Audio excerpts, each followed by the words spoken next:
World advancing swiftly.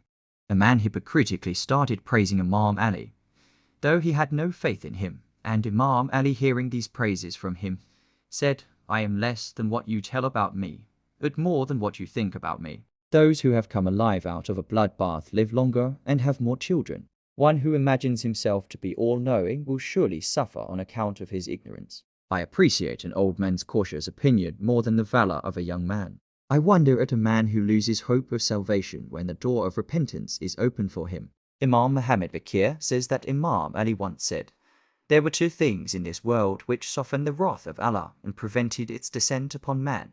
One has been taken away from you. Hold the other steadfastly. The one which has been taken away from men is the Holy Prophet, and the one which is still left with them, and which they must hold steadfastly, is repentance and atonement for sins, because Allah at one place in the Holy Book addressed the Holy Prophet and said Allah would not punish them while you were among them, nor while they were asking for forgiveness." Surah Anfal 8.